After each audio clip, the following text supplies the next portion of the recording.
Bonjour, bonjour, bonsoir et surtout bon après-midi. Et cela ne dépendra qu'à l'heure à laquelle vous allez nous suivre. Bienvenue surtout sur notre chaîne Inès NM officielle. Bienvenue na balandinyo so yakala, bienvenue na ba onyo so yasika kande tolobaka toujours et encore. Boyei malamu na chaîne abiso ya Inès NM officielle. En tout cas la famille soke zambala liboso et salimi keno oya kokota na chaîne abiso ya Inès NM officielle. Kande tokendaka nango kande tosala kango na osenga na yo sabone massivement. Tango zo sabona kabongo kobosa na pete ko klikaka sur ngonga ya notification.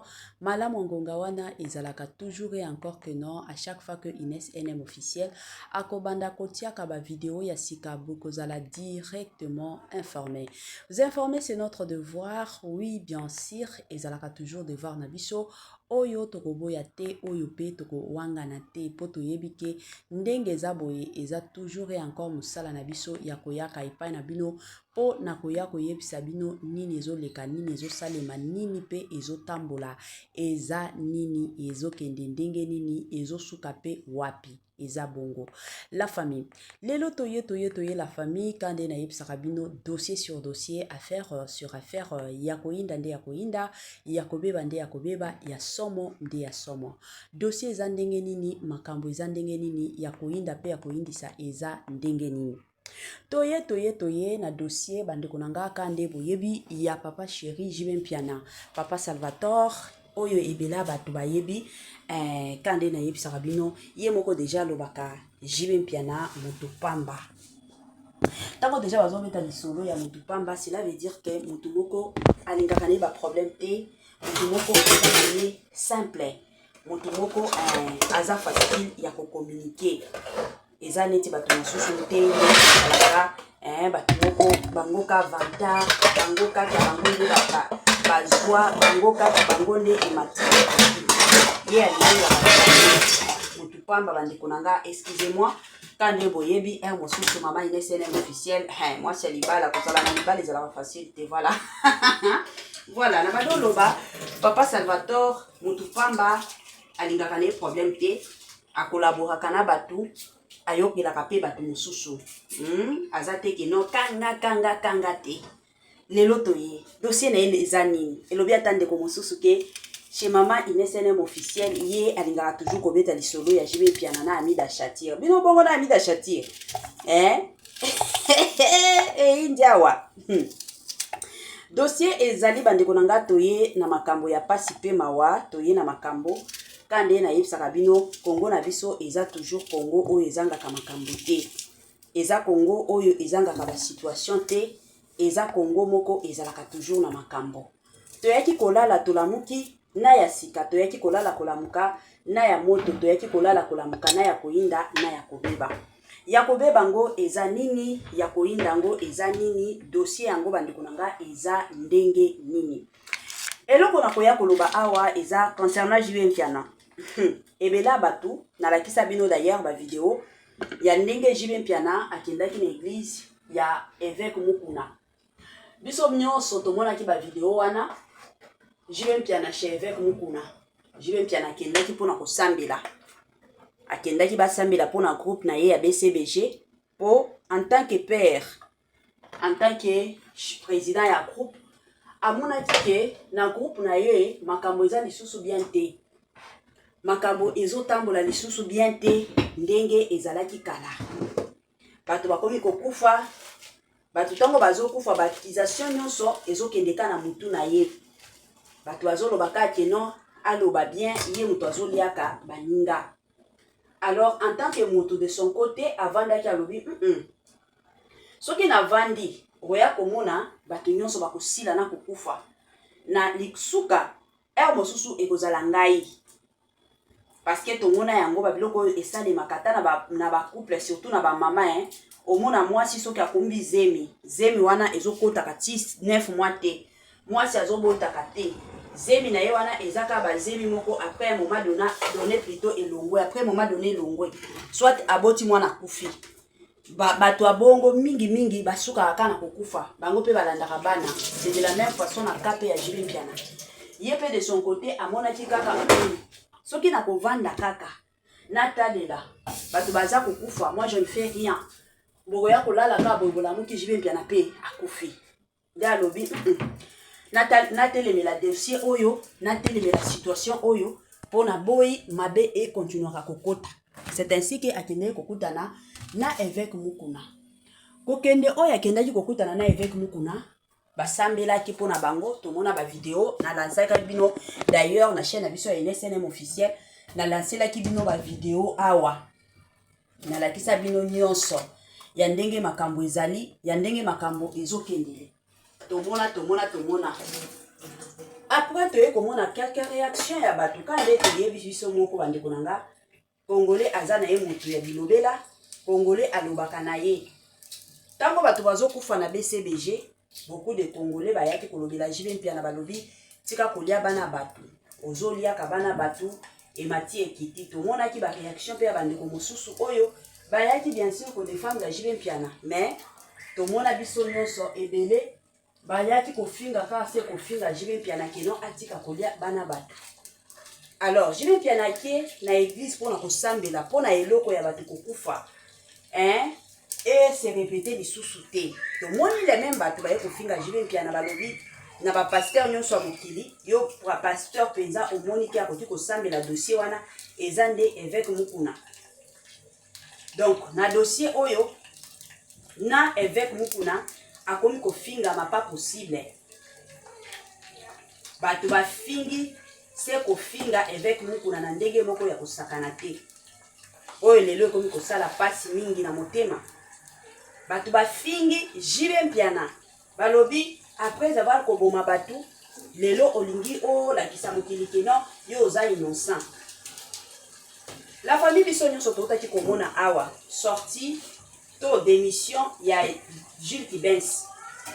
Jules Kibens a été kosala démission na groupe ya BCBG. Démission na ye jusqu'à présent. Aloba atikala koloba eloko te concernant démission na ye. Toyebi biso nyonso ke soki mutu akati musala tana ba misala to salaka.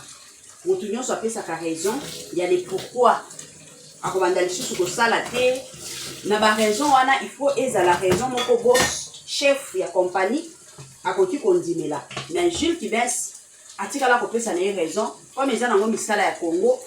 Asala na groupe ya BCBG pendant plus de 20 ans. Démission na yeto mona ki Roger Ngandu a été briser silence alobaki sur démission wana. Alobaki ke Jules Kibens a tika la kopesa na ba raison te et puis tozana besoin ko yeba te le pourquoi parce que tango akotaki ezana mutu moko te a força ye akota na groupe ya BCBG. Mais atika la na bambula o nyonso na groupe ya BCBG pour amonaki ke organisation ezalaki bien babande au travailler bien yango avandaki. Parce que place aux organisations ils ont bien été au travail a fait bien été et ça la mutu moko oyo akotika la ko vanda te to mona biso nyonso. Alors aussi longtemps qu'il y a pesi ba raison na été biso moyen to garder ye ezate wana ezalaki penza ba propos ya Roger Ngandu. Allez na ba propos na ye wana la famille to yaki ko mona biso nyonso batu baye balobi ke non Jules Kibens a été kolongwa na groupe ya BCBG pour bakangaki ye ndoki. Bakangaki endo kikeno ye mutu abane kolia batu epai ya évêque Mukuna déplacer Jules Kibens asilika ki asepela ki na yete aprifika ki na ye akata musala epai ya Jules Mpiana yango de ba propos. Bon la famille boyebi biso ba Congolais tozalaka batu moko soki mutu aina yo ako créer yo makambo moko bandeko nanga mosusu komi komituna muto penza na sala ye nini pourquoi ko inanga ti na niveau oyo na sala ye penza nini wana eza biso ba Congolais naka o la famille ezaka ka ya koloba Congolais azaka muto mutema mabe ba o bazoloba lelo ke Jules Kibens abima na groupe ya BCBG ko bakanga ye ndoki. Est-ce que bino bozalaki tango ba okanga Jules Kibens kindoki bozalaki na kindoki na ye wana si réellement bakanga ye ndoki to na nani pourquoi na bane o nyonso 20 ans mobimba o Jules Kibens a travaillé na groupe à BCBG atikala ko boma bapité parce que ce qui est vrai batu na BCBG babandi ko kufa à partir de décembre 2024 Dieu bato bakoma ki kokufa. Bato babandi kokufa lelo te. Bato babandi kokufa penza na 2024 de tomona ki bato kokufa na groupe ya BCBG. Hein? Mais pourquoi quand lelo oyo tokoki koloba ke non Gilles Kibensi muto aboma bango. Donc ndenge eza boy soki muto aza na groupe songolo pakata aza na droit ya kobimaka te. Ye il faut kaka vanda. Hein? Pour ceux qui abimi, c'est fini. Bino faut boya na banalise na bino ke no yango wana emataki kitaki. Mais un mosusu tous à la paix bato hein. Un mosusu la famille tous à la paix bato. Maka mosusu quand na yebsa ka bino ezalaka bien. Soki bozo kosi la baninga. Mais bon mitia ka pe na ba place na bino hein. Volo ba penza ke makambo o tozo kosi la JB. Soki ezalaki ngande JB. Na lingaki na sepela. Na lingaki na sepela te. Soki bato bazo kufa ngana pesa ka bino ba explication chaque jour. Bato lelo baza kufa na groupe BCBG. Kindoki na BCBG oui ekoti kozala. Mais cela ne veut pas dire que JB mutozo liaka bango. Combien ya ba famille lelo o la famille tomona bandeko bazo kufa bazo kolandana. Moi je me rappelle il y a une famille o toyebana na bango. Ezalaki famille moko bana bazo kolana bango bien. Makamioso bando tambola bien. Tout allait bien. Bien penza o balobaka penza bien. Mais il y a quelque chose là que et comme à na moment moko grand frère ya liboso aye ko décrocher ka diplôme d'état ya pamba. Na ko décrocher diplôme d'état to mona ka ndeko wana aye ko bela. À côté hôpital ba pignon so bakanisi ka eza malade jusqu'à ce que aye ki kokufa. Bon, kokufa to yebi mutokoti kokufa ba kiza mututé. Après un moment donné 3 mois ndeko na bango mosusu ya mwasi o kutwa lela makasi na jour grand frère na bango akufa. Yepe aye kokufa. Après ce qui 6 mois mosusu aye kokufa. Donc na écart il y a 2 ans presque sur bana 11 o mama wana bota bana mibale nde batikala ti lelo bana mibale nde batikala ba o nyonso bakufa. Ba o nyonso bakufa. Mais bato ebele bagiza ba papa na mama te ba yebi bisika bana na bango bazo kendaka. Bango nde bazo bomaka bana na bango. Ezalaki somo la famille. Et yaki kosala ke nzoka ba parents pe baza na bango ba innocent. Batika la koyeba nani muto bando lela ka bango bana. Nde jour mosusu ka ndenge ezalaka kotambola kana ba prière nde ba yeko kutana na musala nzambe moko bando sambela.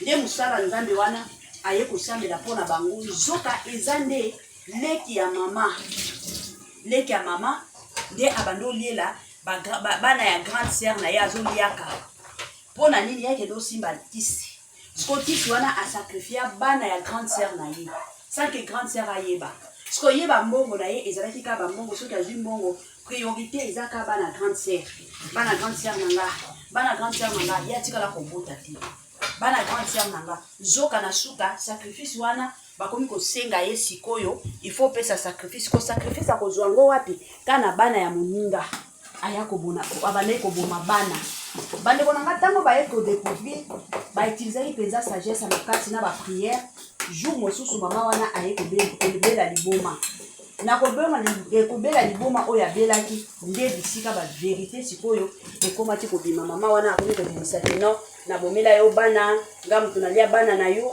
ngamu tunasala boy mais quartier mobimba déjà et akiza mama wana na mobali na yeke bango nde baboma bana ba sacrifier bana.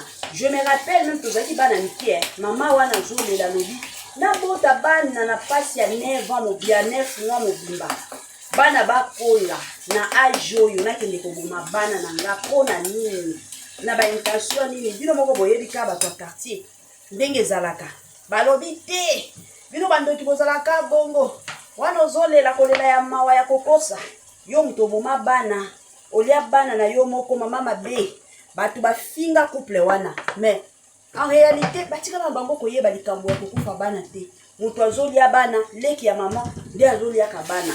Alors na dossier pe ya JB Mpiana bino bokoya kwa tizie JB Mpiana mais boyeba kana muntu ke peut-être que groupe BCBG JB Mpiana za na innocent et mosusu muto azosala makambo wana ezaka mutu oyo ina JB Mpiana ezaka mutu oyo alingaka carrière pe musique ya JB Mpiana ekende liboso te. Alors tozalaka batu te ke likambo moko ole bosala ba analyse oyo eza bien bosala ba analyse eza bidon eza bien te